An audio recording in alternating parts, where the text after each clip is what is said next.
to that vision. Thank you very much.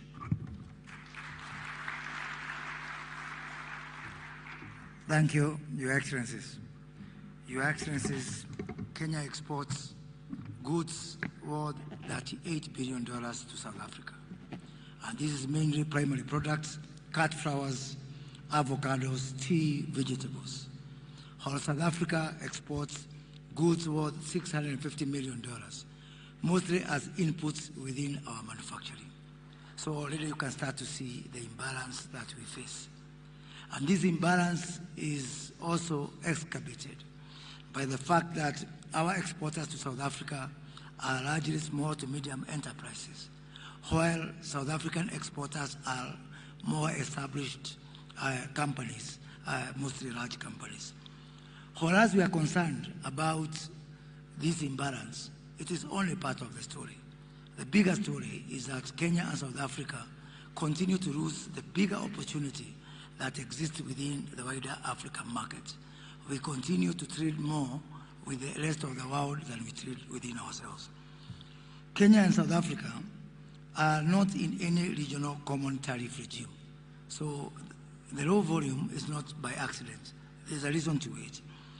Any efforts for a bilateral solution, when we try to have a bilateral solution within each other, is facilitated by non-African countries invoking the most favored nation status. We are actually joined together more by music than by trade because of Kenyans' love for Kwaito music. Intra-Africa trade starts at 19% as composed to 70% intra-EU trade. Yet, we have a low-hanging fruit in the Africa Continental Free Trade Area with a population of 1.2 billion people and $1.4 trillion GDP.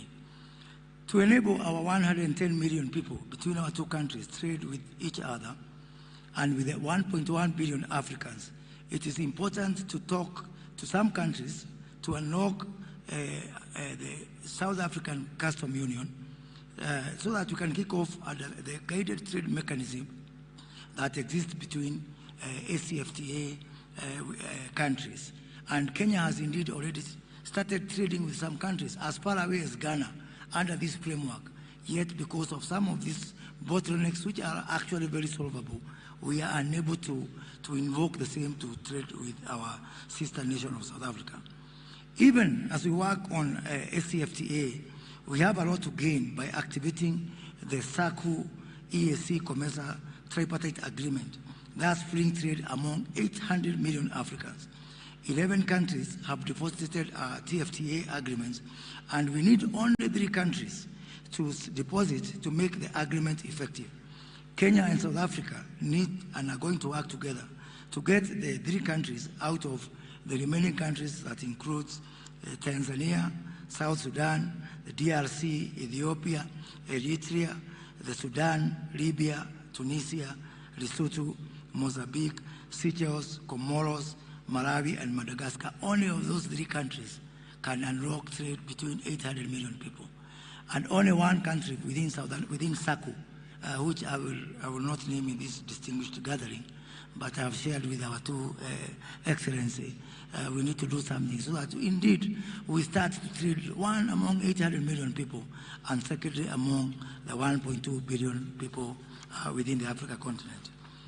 As we work under the prevailing conditions, Kenya and South Africa will not sit back. Do nothing is not an option. And we have agreed with the Minister Patel to set up a joint committee to unlock the non-tariff barriers which are hindering trade between our 2 nations. We had very strict instructions from our 2 presidents to do everything possible to look at the issues of logistics, to the issues of delays in our borders, and Kenya is actually taking the first step by establishing the first 2 bordered custom warehouses, one in Johannesburg and one in Pretoria, to support our SMEs so that they can be able to access the markets in a similar footing as our more established counterparts from South Africa. Kenya and South Africa will work together to build a consensus among African countries around the issue of the renewal of the AGOA, the Africa Growth and Opportunity Act with the US, and also the Strategic Trade and Investment Partnership.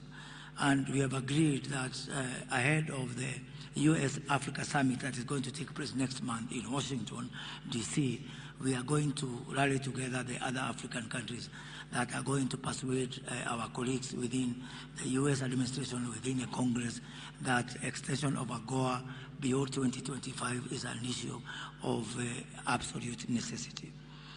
The SCFTA conversation is not going to be a dialogue among governments only. The private sector voice must be on the table. In this regard, Kenya is proud to announce that in partnership with Standard Bank of South Africa, who are here today, we will host the first ever Africa Private Sector Alliance Conference in Nairobi in the first quarter of 2023 that will bring together Africa's top 50 companies in support of the ACFTA. So this is not going to be only a discussion among governments. We are working together to bring in a private sector, our big companies that have got the biggest influence within Africa, because ACFTA is not for the benefit of government. ACFTA has got its owners, and its owners are the private sector within the continent.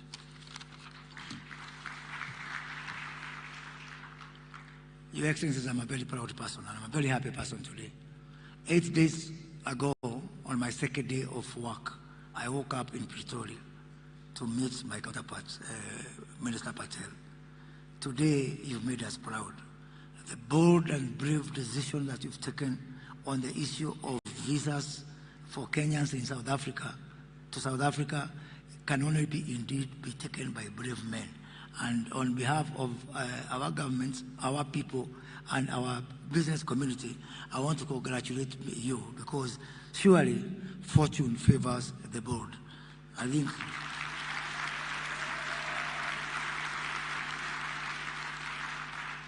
so we can say now, without fear of contradiction, that everyone who is in this room today can travel to South Africa on an ordinary passport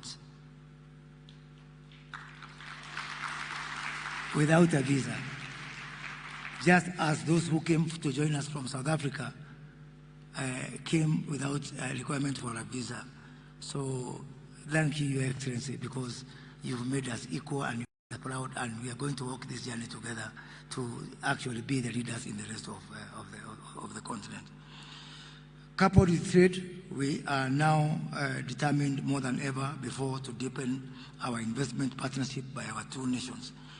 And in this regard, we welcome our South African investors and counterparts to our PPP and Special Economic Zones investment conference, again, that will take place in the first quarter of next year, so that you can be able to showcase to interested investors like the likes of Transnet and Standard Bank of South Africa the many opportunities that exist within our PPP and our Special Economic Zone. To drive forward this economy going forward, Kenya has taken a deliberate decision that will partner with the private sector to free up the many opportunities that do exist. The role of financial services and telecoms in fostering the free trade area in Africa is pivotal.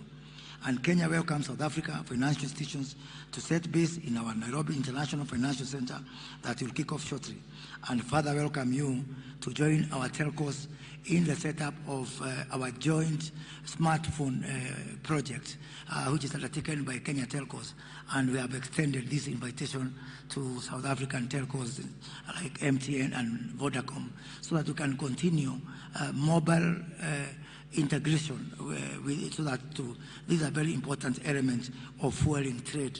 And as we do so, we must also look at the issue of interoperability of our mobile money, because Kenya is a market leader using our M-Pesa. I look forward to going to South Africa and on an MTN, on a Vodacom network, being able to access money from my M-Pesa balance as a way of fueling African trade. Your Excellencies, the future of our continent lies in free flow of trade and investment. Kenya and South Africa have a cardinal role to play in this regard. We are the firstborns of free trade in Africa, and that comes with extra responsibility. We are equal to the task, and we are committed to this. Thank you very much, ladies and gentlemen. And now it is my distinguished pleasure to ask that we may be upstanding as I welcome the President of the Republic of Kenya, His Excellency William Ruto, to make his remarks and invite his guest, President Cyril Ramaphosa. Thank you very much.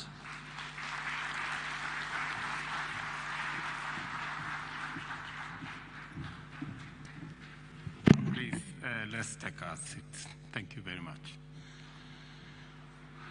Your Excellency, President Cyril Ramaphosa of the Great